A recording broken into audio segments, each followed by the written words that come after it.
All right, here we go. This is going to be a 357 SIG test.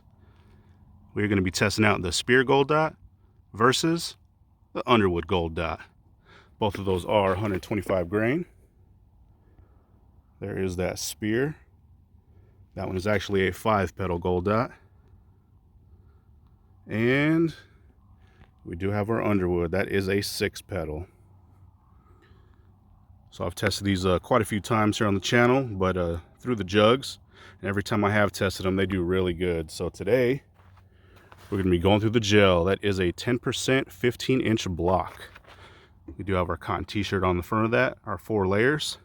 And we do have some jugs behind it, just in case we do get a pass-through. So we are going to be going through the Glock 33. That is a 3.42-inch barrel. What we'll do is we'll set the chronograph right up in front of this gel, so hopefully we can get an impact velocity. So let's set up and see what this thing can do. All right, here we go. We are stepping back to 15 feet. And the first one up is the Speer Gold Dot.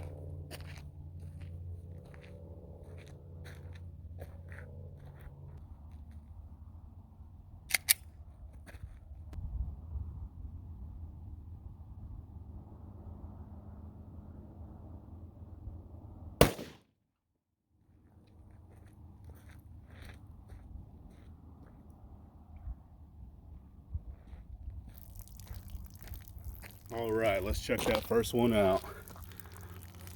Looks like we are leaking, so we definitely went through. And our impact velocity on that one was 1382. That was a pretty spicy one. And our cotton blue back right here on our chronograph. So let's see. Let's get everything out of the way. Check that out. We hit right where we were trying to. Looks like a really nice star pattern on that thing.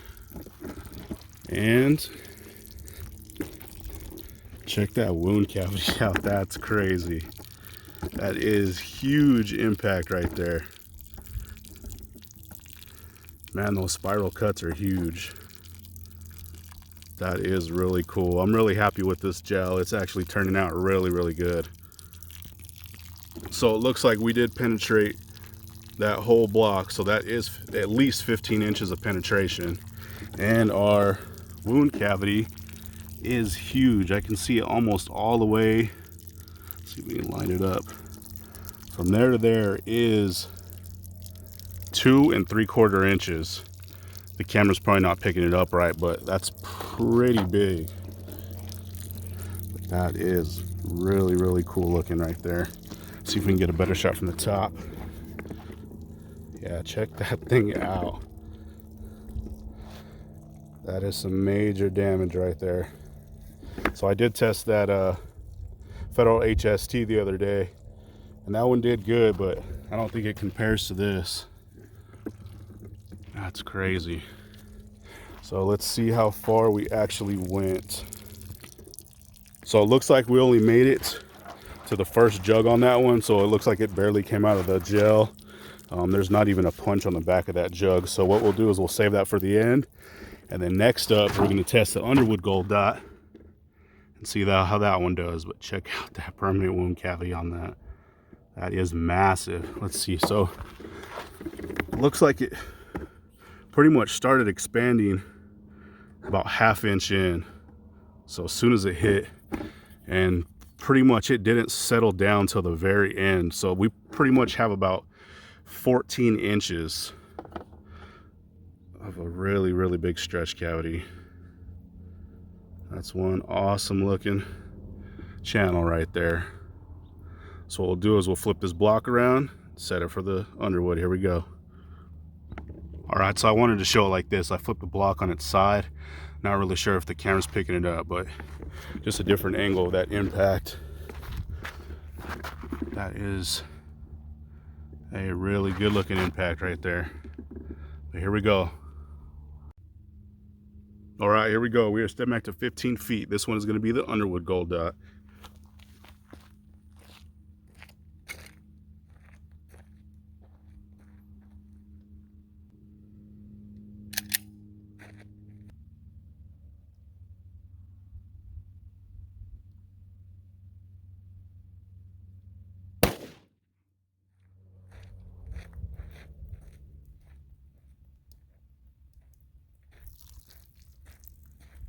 right, so let's see how we did on that one. So impact velocity on that one was 1328.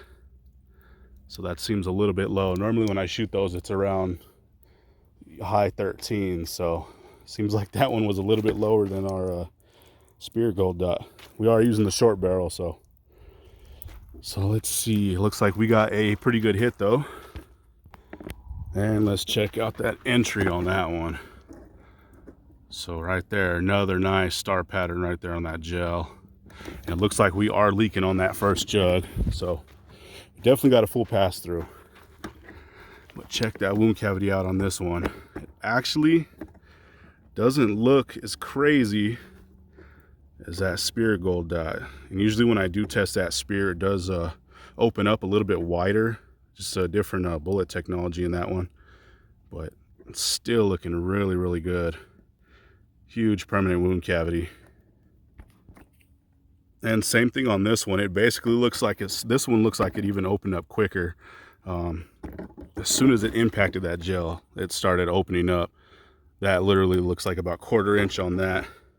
And from widest point, it is just over 2 inches. So about 2 1/4 on this one. But it's looking really good. And our whole path is just about the same. I'd say about 13.5 to the very end of that right there. But still one nasty looking cavity right there. That one almost looked like it carried out a little bit further. The other gold dot just had a really huge cavity, and I guess it started to settle down towards probably 2 inches before the block ended. But that is one nasty looking spiral pattern right there. So I'm going to put the gel on the side so maybe we can get a better look at those. All right, so there we go. That's kind of a little bit better look. This top one right here is the underwood, and this one is the spear. You can definitely tell a difference on those. But looks like this gel's doing what it's supposed to. And this one, round's actually sitting there on the table. So we made it through one full jug on this one. So we had a little bit more penetration. But like I said, normally these rounds on the underwood actually peel back a little bit tighter than that gold dot.